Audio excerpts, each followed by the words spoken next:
Ever feel like your business success is entirely on your shoulders? You're the CEO, the strategist, the problem solver, and sometimes even the person fixing the printer. If that sounds familiar, you're not alone. The truth is, if you're constantly asking, how do I get this done? You're stuck in a cycle of overwhelm, slow growth, and mediocrity. And that's exactly what keeps so many businesses from thriving. The good news, there's a better way. It's not about figuring out how, it's about finding the right who. This simple shift in thinking can help you scale faster, build a more engaged team, and get your life back. But if you ignore it, you'll stay trapped in the day-to-day grind with the results that never quite meet your expectations. So let's dig into this. So what happens when you don't apply the who, not how principle?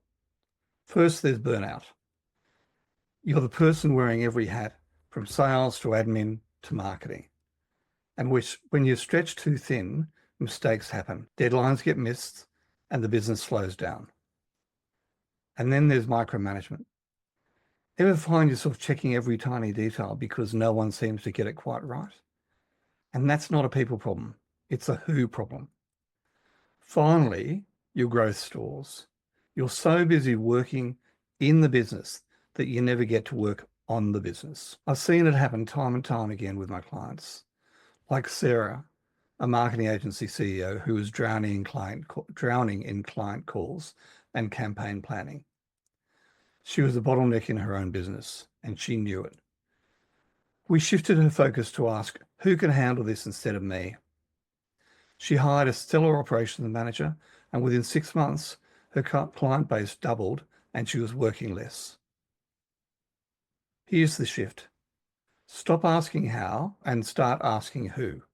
When you do, you unlock time, energy, and exponential growth. Imagine what would happen if you delegated operations to someone who thrives on systems, or you hired a tech lead to own product development, or if you outsource the admin work that's draining your time. Take Tom, another client, a tech founder who I mentored. He was micromanaging the development team, caught up in every sprint and bug fix. We identified a technical lead who took ownership of the roadmap. Within a year, Tom had launched 2 new products and grown revenue by 60%. The best part? Tom wasn't exhausted anymore.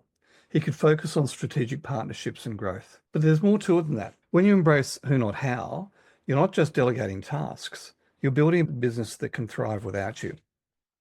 And that requires trust and clarity and a willingness to let go of the belief that you need to be the smartest person in the room. Think about it. Every successful CEO knows they can't do it alone. Steve Jobs didn't build Apple by obsessing about how to write code. He found who could do it better. Oprah didn't build her media empire by personally producing every show. She empowered who shared her vision. The question is, are you ready to follow their lead? Let me tell you about another story. In my business, I focus on my unique abilities. My unique abilities are mentoring and coaching and being a strategic advisor to business owners and CEOs. My second unique ability is producing IP and content that is absolutely focused on helping my clients or my ideal clients to grow and scale their businesses. Am I any good at producing a podcast? Am I any good at editing a podcast? Am I any good at putting it online? Am I any good at any of that? Is that my unique ability? And the answer is no. So what do? I found a series of who's to do this for me. I delegated everything except for sharing my knowledge with you now, or coaching and mentoring my clients, or in the other side of my podcast, interviewing business leaders and CEOs. Apart from that, everything else to do with this podcast is delegated to the team of who's. So let me share another story.